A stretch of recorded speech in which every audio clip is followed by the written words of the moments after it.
SDI membership is about being part of a global contemplative movement that contributes to peace, justice, and living in right relationship with all living beings.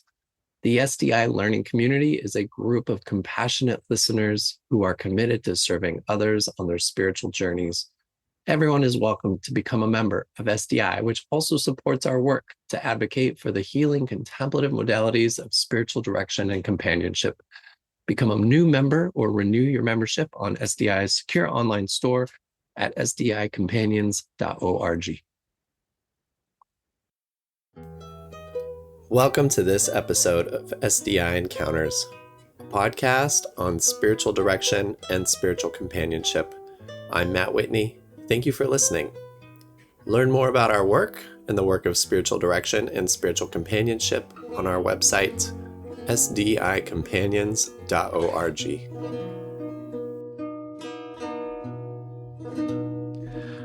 Those familiar with the Enneagram know what a powerful tool for self-discovery and insight it can be. With that in mind, we are pleased to announce our latest 10-session course offering from SDI called New Perspectives on the Enneagram for Spiritual Directors and Companions. This unique online course offering from SDI offers spiritual directors and companions the opportunity to connect with peers who are on the leading edge of the Enneagram field.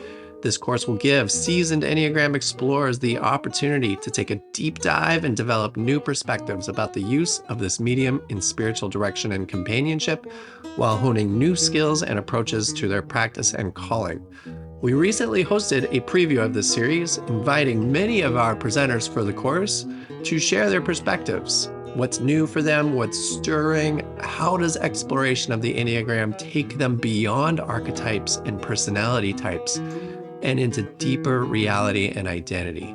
This 1-hour session was fascinating, and in this episode, we are sharing the first part of that session with the first two presenters from it, who will also be part of the upcoming course, Sandra Smith and Dina ElBadry. To learn more about the presenters, the course, and to register, go to sdicompanions.org. You do not need to be a spiritual director or an SDI member to attend, although members do receive large discounts on the registration price.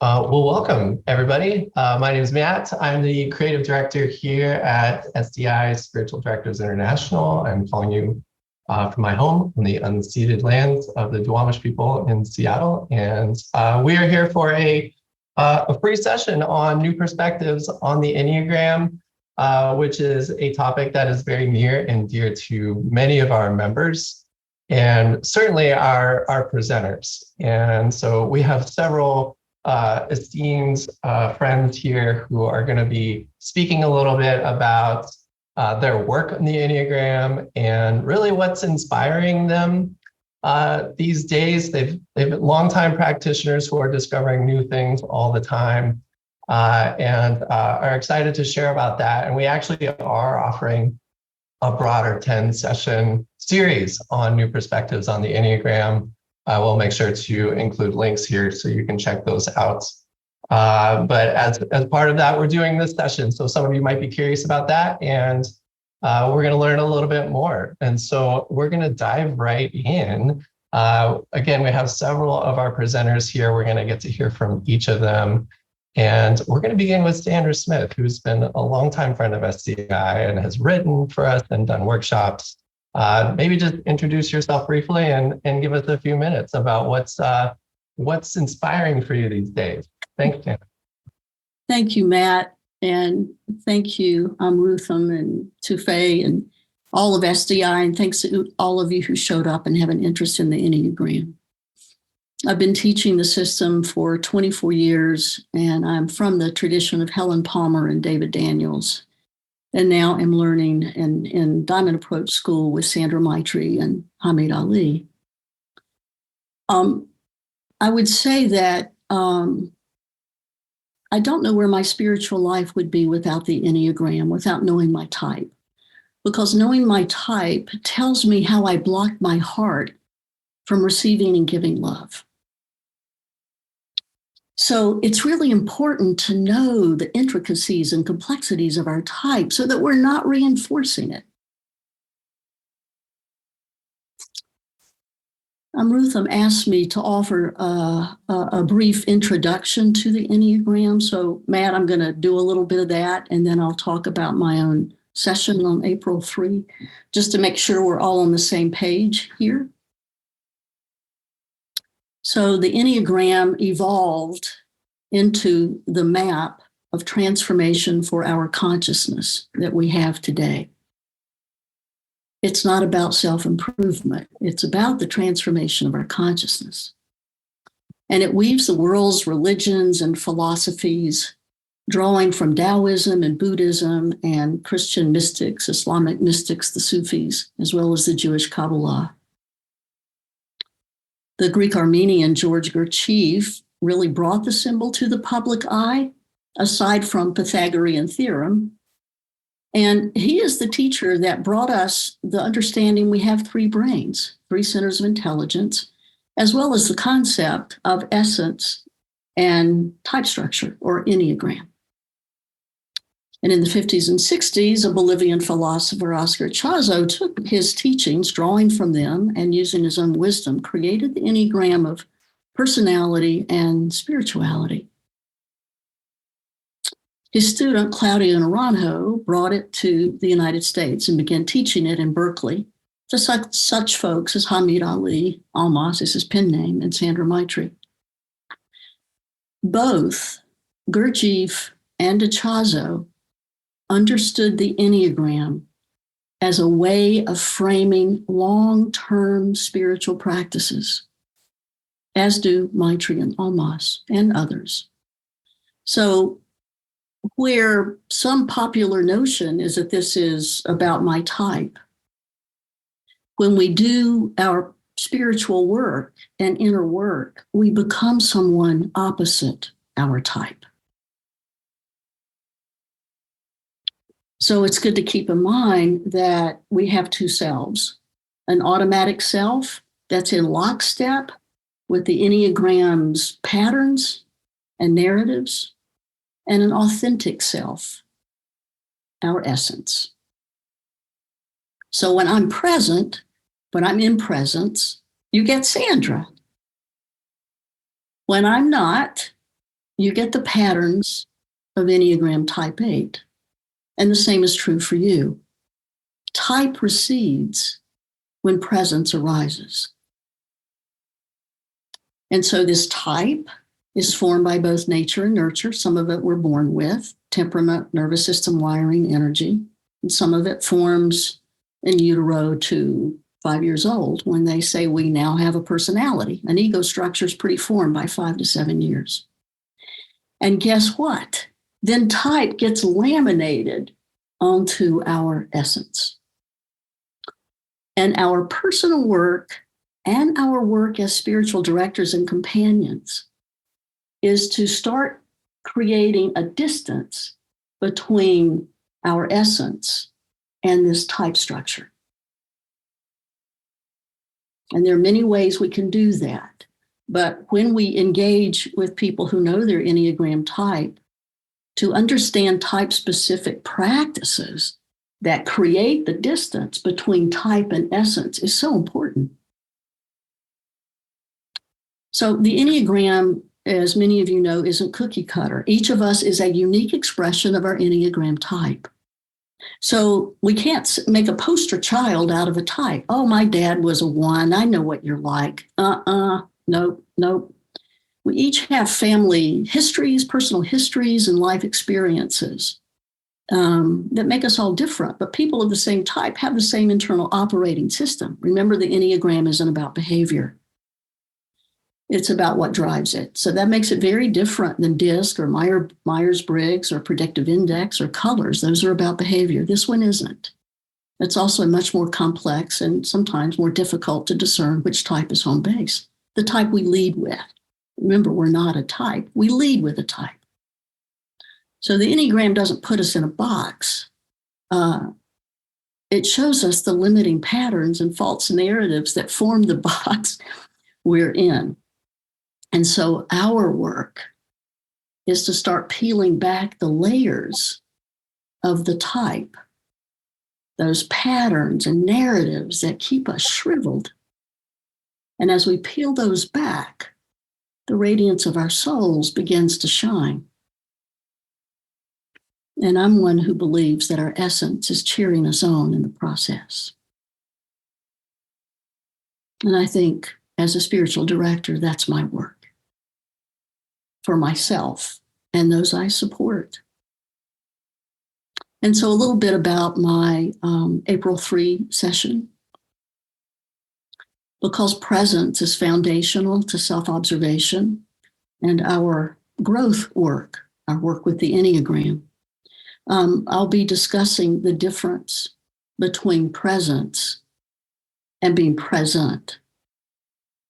And this involves the 3 centers of intelligence. And so part of the discussion will consider the 3 centers of intelligence and which one is least accessible by type, and some practices for working with that. And really, my work with the Enneagram, especially in spiritual direction, evolves around the ego ideal, the small story of us that our Enneagram type whispers, tells us we are. It says, these are our identities, and we'll believe it. We do for most of our lives. And as long as we continue to believe that's who we are, this ego's ideal of us, we stay small. It's a small story about us. And so I'm always asking the question, well, who are you beyond that storyline? The ego ideal is a mimic of our holy idea, which is our enlightened spiritual perspective. And here in the spiritual dimensions, know that the word holy means objective. So in my session, and probably those of others, we'll be engaging dyad inquiry and maybe type group discussions, maybe not, but small group discussions and some experiential exercises. And many of the exercises that I'm going to bring forth are in my upcoming book called the Enneagram Map for the Deeper Self, Living Beyond Your Type. And that's what we're after. Thanks, Matt. Thank you, Sandra. I'm already super excited. That was amazing. All right, but with so many more to hear from, I'm going to move to Dina, who's next on my screen. Dina, if you could share a little bit about yourself and what's exciting to you about the Enneagram. Thank you. Thank you, Matt. So hello, everyone. My name is Dina, and I'm Egyptian. I come from Egypt. I live in Egypt. I am a Muslim and fascinated by the Enneagram. And I'm so happy I came after Sandra because many of the things she said is what actually inspired me in learning the Enneagram and teaching the Enneagram. For me, the Enneagram is a spiritual path.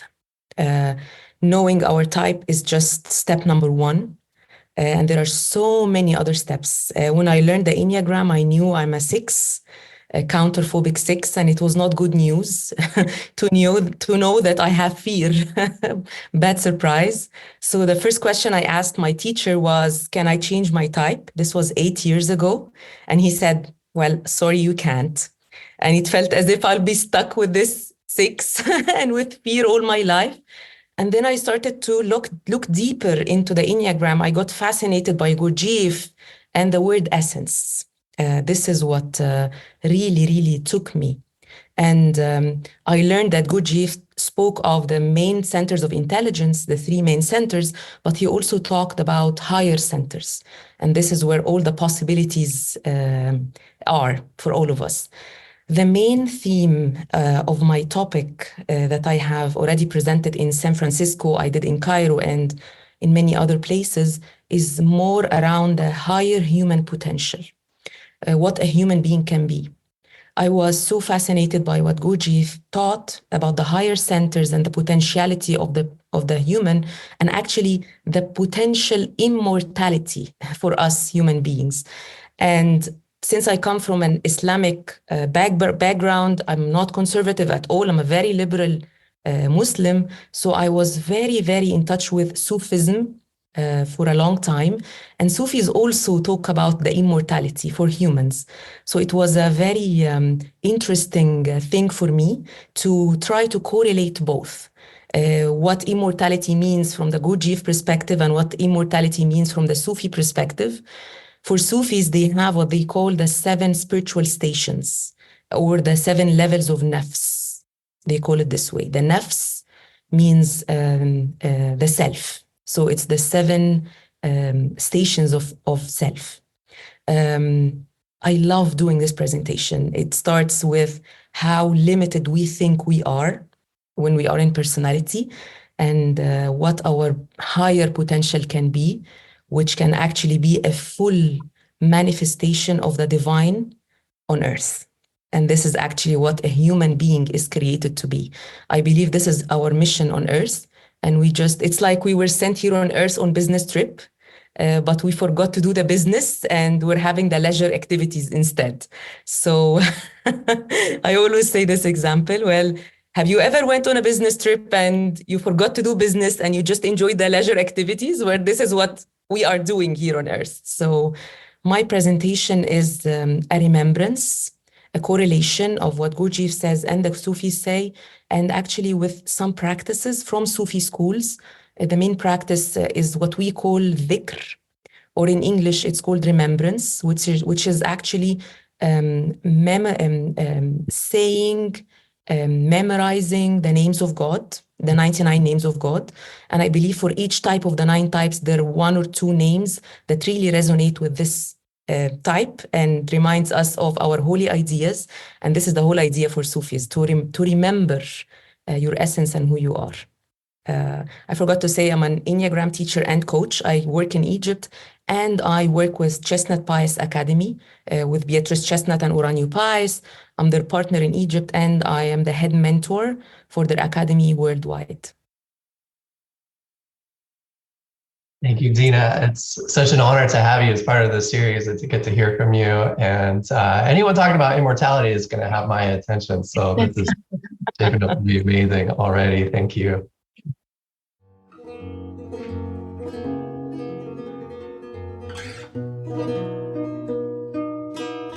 In the next episode of this podcast, we'll feature part 2 of this session featuring Alan Proctor, Erlina Edwards, and Ben Campbell. Then we'll release part 3 with Chelsea Forbrook, Reverend Nian Vuong, and a brief Q&A. If you're enjoying this podcast and you want to help us share and spread the word about the life-giving practice of spiritual companionship, you can help us out by subscribing to this podcast through your favorite app. You could give us a like or even write us a review. Thank you for listening. This is Matt Whitney with Spiritual Directors International. Thanks again for listening. Your time and your presence here are deeply appreciated. If you liked this show and would like us to continue making them, please do subscribe now while it's fresh on your mind. Also, we would love to hear from you, so please feel free to send in your comments and suggestions to the email address podcast@sdiworld.org. SDI is the home of spiritual companionship.